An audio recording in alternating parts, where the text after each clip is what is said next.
हाँ, नमस्कार दोस्त। जैसे कि द हिंदू की न्यूज़ में आज के न्यूज़ में सबसे ज़्यादा चर्चित जो इश्यू हम देखते हैं, तो सबसे ज़्यादा जो चर्चित इश्यू दिखता है अभी की द हिंदू में, the India flags attacks on minorities in Bangladesh. Ministry of condemned killing of Dipu Chandra Das in मै सिटी।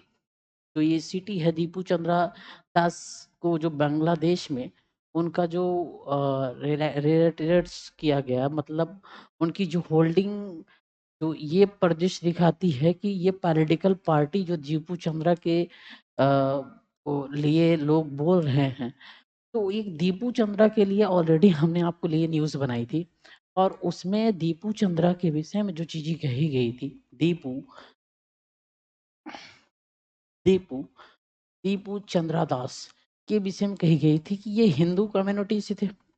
जब ये हिंदू कम्युनिटी से थे, तो इनके साथ जो इश्यूज हुए, उसके लिए जो सोसाइटी यूनिटी होकर यूनियन होकर आई और इंडिया में भी आई, और इसके लिए जो आगे लोग बढ़े, तो इससे संबंधित जो न्यूज़ थी वो बढ़ती गई। तो ये अभी एक दिन का मुद्दा तो नहीं है ना, मुद्दा बहुत दिन का है।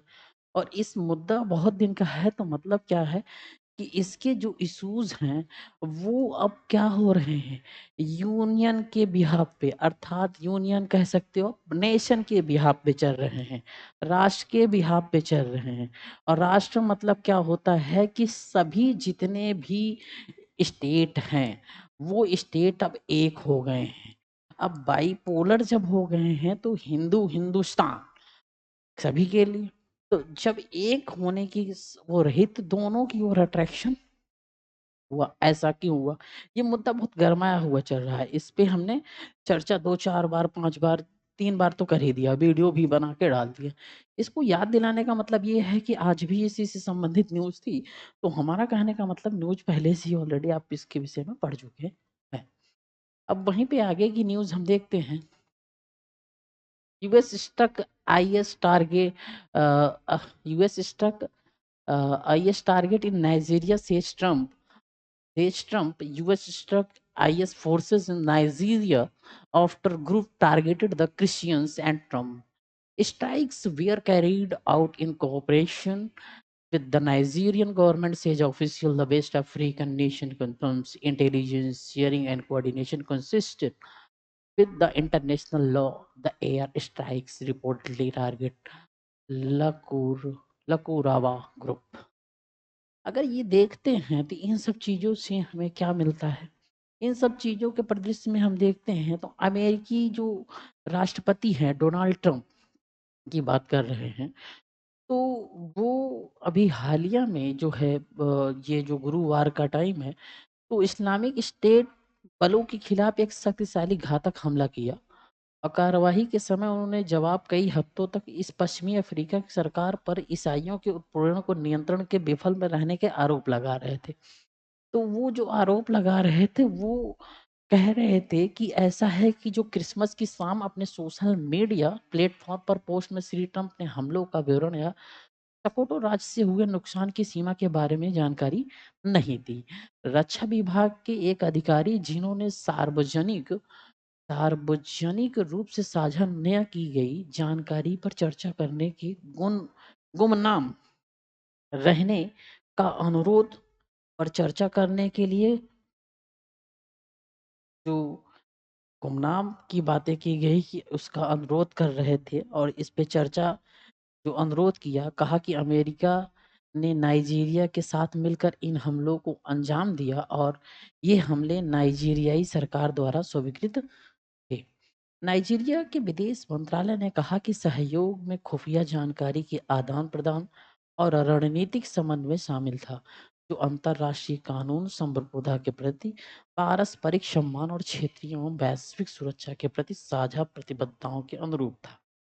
ट्रंप ने कहा कि हवाई हमले इस्लामिक स्टेट के उन उग्रवादियों के खिलाफ किए गए जो मुख्य रूप से निर्दोष ईसाइयों को निशाना बना रहे थे और बेरहमी से मार रहे थे। हालांकि स्थानीय निवासियों और सुरक्षा विशेषज्ञों का कहना है कि नाइजीरिया का सुरक्षा संकट ईसाइयों और मुसलमानों दोनों समुदायों को प्रभावित करता है। ईसाई मुख्यतः दक्षिण में रहते हैं जबकि उत्तर में मुसलमान बहुसंख्यक हैं।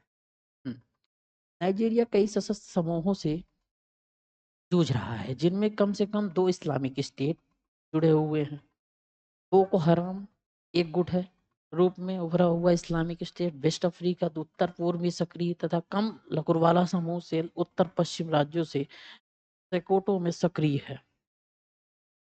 इस प्रकार से जो इस्लामिक स्टेट का इशू चल रहा है, इस स्टेटों से हम देख रहे हैं कि 2 ग्रुप में बटा हुआ चीजें हैं। सुरक्षा विश्लेषकों का कहना है कि अमेरिकी हमलों का लक्ष्य संभवतः लाकुरावा समूह को हो सकता है, जो पिछले 1 वर्ष में इन क्षेत्रों में तेजी से घातक बन गया है और ऐसे ही ये दूर-दराज समुदायों और सुरक्षा के बलों को निशाना बनाता है और ये निशाना बना के उस पर घातक प्रक्रियाएं करता है और जिससे कि उनको जो है नुकसान होता है। ठीक है। नाइजीरिया की जो 22 करोड़ की आबादी लगभग समान रूप से ईसाइयों और मुसलमानों के लिए से संबंधित है।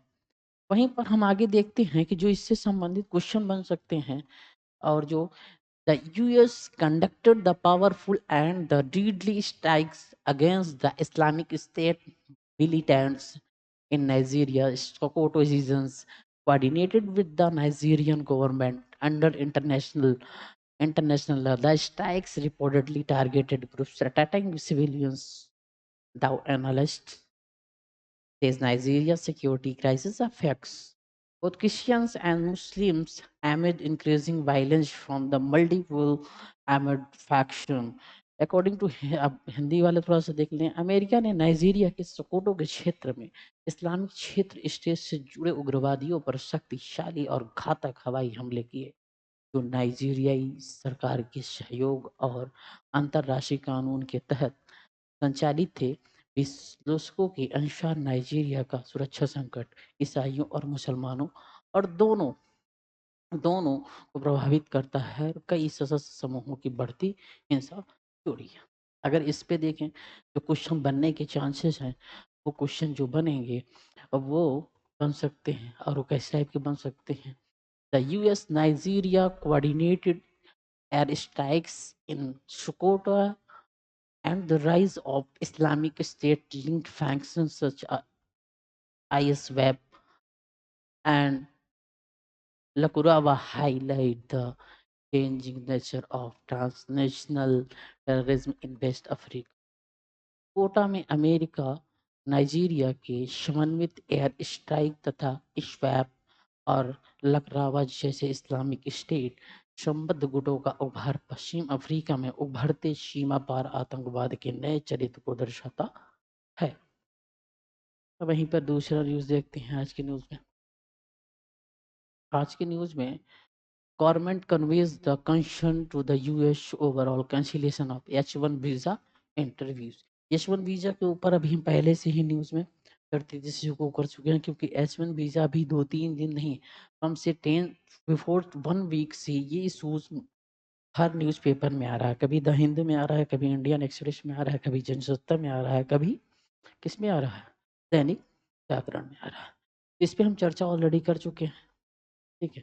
वहीं गवर्नमेंट H1 वीजा पे क्या कह रही है उसके according India on Friday said the head about expressed its concern to the US over the mass cancellation of scheduled H1 visa interview of Indian application and that it was the actively engaged with the US side to minimize disruption caused to the our nation। अगर इस पे जो है तुम्हारे Praveen Jaiswal external affairs minister जो बैठ के इस इश्यू पे बात किए थे, वो वीजा का जो ओवरलोडेड इश्यूज था। रीजन क्या था कि ये लोग वहां रहते थे लेकिन वीजा के अकॉर्डिंग देखा जाए तो इनका जो टाइम लाइन था वो पहले से कंप्लीट हो चुका है, लेकिन उस टाइम लाइन के कंप्लीट होने के बाद या तो वीजा रिन्यू करवाओ, वीजा ये रिन्यू नहीं करवा रहे हैं उसके बाद भी रह रहे हैं, तो ये इशू करंट में उसने की संभावना बनी।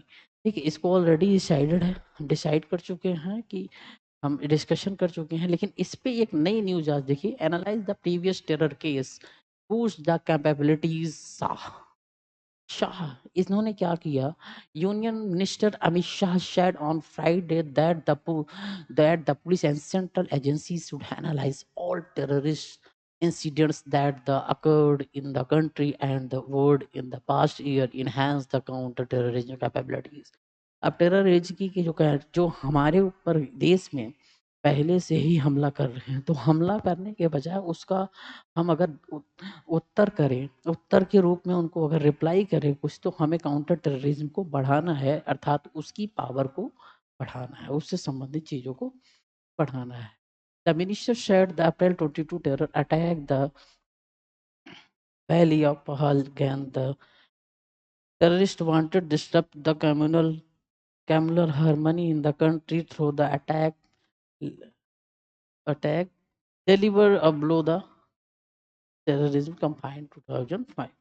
अगर देखें तो जो स्थिति इनकी कंडीशन की दिखी, जिस हिसाब से इन्होंने इसमें चर्चा न्यूज़ में है, उस हिसाब से देखा जाए तो केंद्रीय गृह मंत्री अमित शाह ने शुक्रवार को इस पे कहा कि जो ये केंद्रीय जो पुलिस हैं और केंद्रीय एजेंसियों को देश के विश्व में पिछले कई वर्षों के दौरान हमने देखा कि आतंकी घटनाओं का विश्लेषण, इन सब चीज़ों का क्या डाटा है, इन सब चीज़ों पर उन्होंने बैठ के बात की। और इन्होंने ये भी कहा कि इन सब चीज़ों के प्रक्रियाओं स्वरूप इनका आतंकियों का उद्देश्य इस हमले के माध्यम से देश की सांप्रदायिक सौहार्द को तोड़ना और कश्मीर में हुए विकास एवं पर्यटन के नए बाधित करना। जो कश्मीर में विकास हुआ है, पर्यटन से संबंधित चीज़ें चल रही हैं, उसको रोकना। अब इससे 2 चीज़ें को नुकसान होगा। पहली चीज़ तो आर्थिक व्यवस्थाओं पर नुकसान, बहुत कुठाराघात प्रभाव होगा। इकोनॉमिकली फैक्टर क्या होगा? डिमोटिवेटेड होगा। वहीं पे दूसरे चीज़ में देखें कि वहाँ के जो लोग थे, पहले कहीं न कहीं इल्लीगल अ अ, ची अ, चीज़ों में जुड़े हुए थे। अब वो कहीं न कहीं लीगल होके कोई काम करना स्टार्ट कर लिए थे, क्योंकि यहाँ के जो टूरिज़्म पर्यटक जो वहाँ पे जाते थे, टूरिस्ट वहाँ टूरिस्ट करने के लिए, तो वो कहीं न कहीं उनके घरों में वो अपना होटल बना के रखे हैं, या तो अपना कुछ फूडिंग से संबंधित या तो लॉजिंग से संबंधित चीज़ें कुछ न कुछ रखे हुए हैं, जिसके बिहाफ़ पे उनको कहीं न कहीं आर्थिक व्यवस्था से संबंधित उनको जो है इकोनॉमी बूस्ट हो रही है वहाँ की, और उससे वो पैसा कमा रहे हैं, और पैसा कमाने से उनकी ज़िंदगी जो लाइफ़स्टाइल है वो अच्छी हो रही है। तो अब उनके बच्चे भी पढ़ रहे हैं, वो उस ओर नहीं देख रहे हैं कि जिससे कि भारत में जो है आतंकवादी प्रक्रियाएँ हो सकें।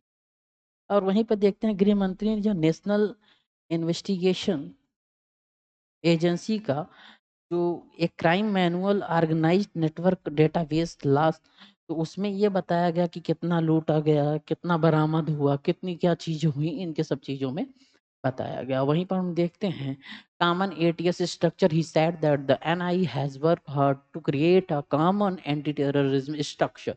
ठीक है?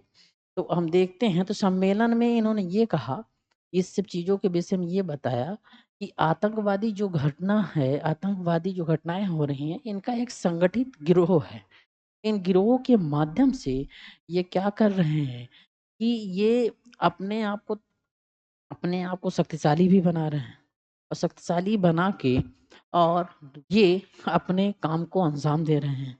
तो वहीं पर इसके प्रतिफल में जो एटीएस की जो चीज़ें एटीएस स्ट्रक्चर तैयार की, वो राज्य की पुलिस के साथ साझा किया, ठीक है? जब पूरे देश में एक समान एटीएस संरचना स्थापित होगी, तो हमें हर स्तर पर समान बेहतर तैयारी प्रदान कराएगी। तो इससे ये कुल मिला के इसका जो होल ऑफ समरी है, अगर हम देखें, तो समरी अगर हम अकॉर्डिंग टू समरी देखें, तो समरी में ये है कि Union Home Ministers Amit Shah urged police and central agency to analyze terror incidents in India and abroad to strengthen counter-terror capabilities at the NIA Anti-Terrorism Conference 2025. He highlighted evolving tech-driven terrorists launched updated crime and organized crime databases and starts eliminating globalized crime terror networks through coordinated national ATS structure. केंद्रीय गृह मंत्री अमित शाह ने कहा है कि देश विदेश की आतंकीय घटनाओं का विश्लेषण कर आतंकवाद की रोधी क्षमता को बढ़ा। कुल मिला के ये है कि जो हमारे यहाँ आतंकवादी प्रक्रियाएं हो रही हैं उनके जवाब में हमारे पास कुछ ऐसी चीजें होनी चाहिए इनोवेटिव टाइप का कि जिसका हम उनको अच्छे से जवाब दे सके। और जवाब देने के लिए कुछ नवाचार से संबंधित जो भी इंस्ट्रूमेंट हैं हमें उधर की ओर जाना चाहिए और हमें जो एंटी टेरर की ओर जाना चाहिए। कहने का मतलब ये है कि हमें जो तकनीकी आधारित आतंकवादी खतरों और इन सब की जो क्राइम आधारित हो रही हैं तकनीक आधारित किस वे में, जैसे साइबर अटैक देख लो, टेक्नोलॉजिकल के इफेक्ट पे देख लो, तो जो हमारा सॉफ्टवेयर के बेसिस पे चीजें हो रही हैं तो उन पर भी हमारे पास नई नई टेक्नोलॉजी आनी चाहिए जिससे कि हम उनका बलपूर्वक उत्तर दे सकें उन प्रदेश में। ठीक है, अब हम देखते हैं कि इसमें किस प्रकार का क्वेश्चन बन सकता है। The convergence of organized crime networks, overseas criminal syndicates, and terror funding pipelines poses a complex challenge to the India's internal security. In this context, critically examine the evolving role of NIA, ATS structures, and technology-driven intelligence databases in strengthening counter-terrorism. As the sector also analyze the federal and ethical challenges associated with such mechanism. ठीक, mechanism. अब आगे हम देखते हैं संगठित अपराध network विदेशी आपराधिक सिंडिकेट तथा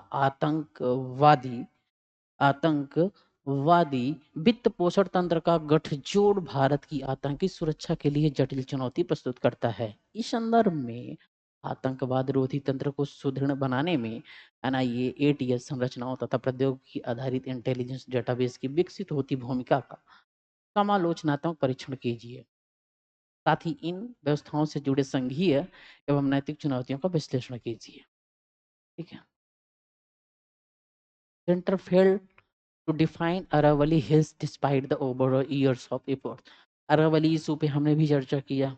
अरावली इशू पे ये हुआ कि इन्होंने कहा कि जो 100 मीटर्स जो इनकी ऊंचाई है, 100 मीटर इन द सेंस मतलब दो, अगर 3 मीटर का एक बिल्डिंग मान लें तो लगभग 30 बिल्डिंग ऐसी होंगी, 30 बिल्डिंग से ऊपर ऐसी होंगी लगभग लगभग।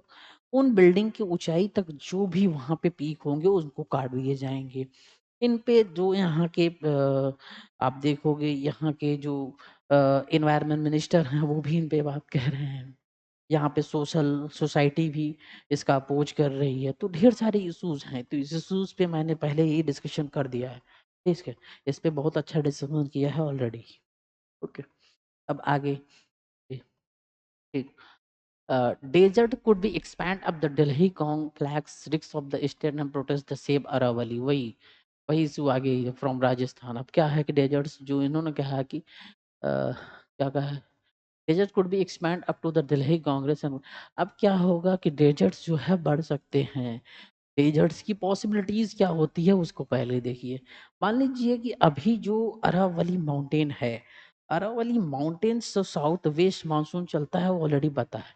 लेकिन अरावली माउंटेन के वेस्टर्न पार्ट पे आप देखें तो आपको वहां पे डेजर्ट ज्यादा दिखेगा। और डेजर्ट की एक खासियत होती है वो टाइम के साथ बढ़ती है। और इसीलिए अगर उस माउंटेन को काट देंगे तो वो माउंटेन फ्लैट हो जाएगा, एक समतल और तसरी नुमा हो जाएगा जो कि आगे चल के हमें उस चीज को बढ़ाता चला जाएगा। ठीक है, तो उस चीज को बढ़ाता चला जाएगा। अब फिर इस पे चर्चा हो गई तो अब अभी नया इशू एक आया हुआ है। नया इशू ये आया हुआ है कि तेलंगाना में जो बीआरएस नहीं होते हैं, वॉलंटरी रिटायरमेंट से जो वहाँ पर इंटरेस्ट जो है, लोन जो है वो बढ़ रहा है रेट। अब जो रेट बढ़ रहा है तेलंगाना में अभी 2025 के, तो पिछली बीआरएस सरकार द्वारा लिए गए एक भारी ब्याज दर पर वाले ऋणों के कारण प्रभावित हो रहे हैं। जबकि वर्तमान कांग्रेस सरकार पिछले कुछ वर्षों में धीमी पड़ी राज्य की आर्थिक वृद्धि सुधारने के लिए प्रयासरत है। अगर इस पे देखें तो हमको जो पता चलता है कि इसका मोटा मोटा थीम देखें तो Telangana finance remains interest to the high interest loans taken during the previous BRS government, mainly for the Kaleshwaram project. Interest outflow may be exceed 25,000 crore in financial year 2025, forcing fresh borrowing. The Congress government is swapping costly loans with low interest, longer tenure debt, and improving revenue discipline to stabilize growth. Clear, stabilise growth. इस में जो उन्होंने कहा कि पिछली BRS सरकार की जो उच्च ब्याज ऋण हैं, जो विशेषकर कैलाशवरम परियोजना से जुड़े कर्ज के कारण तेलंगाना की वित्तीय स्थिति दबाव में है। ठीक है, 25,000 करोड़ से अधिक हो सकता है ब्याज जो है। तो अब इस पे सुधार लाना है तो वर्तमान सरकार ऋण स्वैप के माध्यम से, अभी इकोनॉमी टेक्नोलॉजी पढ़ोगे, स्वैप के माध्यम से कैसे आप लेते हैं पैसा, तो ऑलरेडी पढ़ा होगा। तो फिर वित्तीय अनुशासन और निवेश बढ़ाने का प्रयास कर रही है। ठीक है, तो ये इकोनॉमी के थर्ड पेपर में क्वेश्चन इसमें बन सकता है। Critically examine the how rising the interest liabilities and high cost borrowing the constant state physical capacity and developmental spending in India. In the context, evaluate the effectiveness. In the context of evaluate the effectiveness and limitation of debt swap and loan restructuring mechanism adopted by states such as Telangana.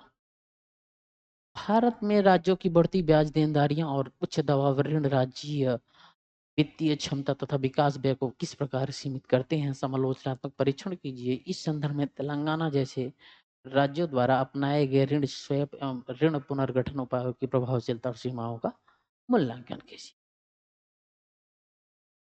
UPSC इसमें question बना सकती है।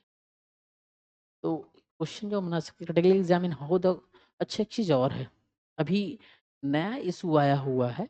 बिहार की एक school है, student alleges the caste bias by the teacher in Bihar and government school. इस पे एक चीजें हैं कि वहां पर बिहार स्कूल में एक एरिया है, उस एरिया में ये देखा जा रहा है कि जिस तरह टीचर जो है, अगर बच्चे आते हैं तो बड़ी कास्ट के बच्चे अगर छोटी कास्ट के बच्चों के साथ बैठते हैं तो उन्हें अलग कर दिया जाता है, छोटी कास्ट के बच्चों को बड़े कास्टों के साथ बैठने नहीं दिया जाता है। अगर बड़ी कास्ट का बच्चा कोई छोटी कास्ट के बच्चों के साथ बैठता है तो उन्हें कहा जाता है कि तुम छोटी कास्ट के साथ क्यों बैठते हो। ऐसी स्थितियों में अब उन बच्चों को प्रभाव ज्यादा पड़ता है और ये दृष्टि देखते हैं जो छोटी कास्ट के होते हैं। तो सबसे बड़ी विडंबना है, ऐसी चीजें तो होनी नहीं चाहिए। लेकिन उसके बावजूद भी कि यहाँ स्कूल के जो हेड ऑफ डिपार्टमेंट हैं उन्होंने कहा कि ऐसा है कि जो सूचनाएं हैं ये पूर्ण रूप से सही नहीं है, ये गलत है। लेकिन वहाँ के जितने भी बच्चे हैं मोस्टली उन्होंने ये कहा कि ऐसा है कि मेरे साथ भी ऐसी कंडीशन हुई। तो ये जो क्षेत्र है पहले भी ये जो सांसद ग्राम योजना के तहत ये मनोज उनके विधायक जी के उसमें है। तो ये यहाँ पर राजपूतों का बाहुबल है। तो इनको कहते हैं कि इस इस क्षेत्र में जो ये बच्चों के माध्यम से ढेर सारे बच्चों ने इस क्षेत्र में कहा कि ऐसा इशू हो रहा है, ऐसा इशू हो रहा है। यहाँ पे जो शिक्षक आते हैं जो पढ़ाने, वो बच्चों के साथ बायस हैं। और किस बेसिस से बायस है? कॉस्ट के बेसिस पे बायस है। ये कॉस्ट के बेसिस पे बायस है, जिससे बच्चों के अंदर एक विकार उत्पन्न होता है कि वो छोटी कास्ट, वही कास्ट, वो घृणित कास्ट है। मानव की मानवता होती है कि एक आदमी दूसरे आदमी के समान है। और न्यूट्रल होना इसलिए जरूरी होता है कि कास्ट की जो जो स्टिग्मा एक लगा हुआ है कि ये छोटी कास्ट एक स्टिग्मा टाइप की क्लास है जो कि कलंकित क्लास है। और ये क्लास जो है अनटचेबल, ये थोड़ा सा गलत है। इसमें क्या होता है ना कि कोई कास्ट जन्म से जाति आ गया तो वो अच्छा है, ये कहना किसी के लिए सही नहीं होता, चाहे आप हो चाहे जो। तो उसकी जो कास्ट डिसाइडेड होना चाहिए, उसके बिहेवियर, उसके एक्शन, उसके वर्क पर डिसाइड होना चाहिए। और ये वर्क और ये कृत्य, ये व्यवहार वो कैसे हैं, वो उनको ये नामांकित करते हैं कि वो व्यक्ति किस कैटेगरी में जाएगा। ठीक ठीक, आज तक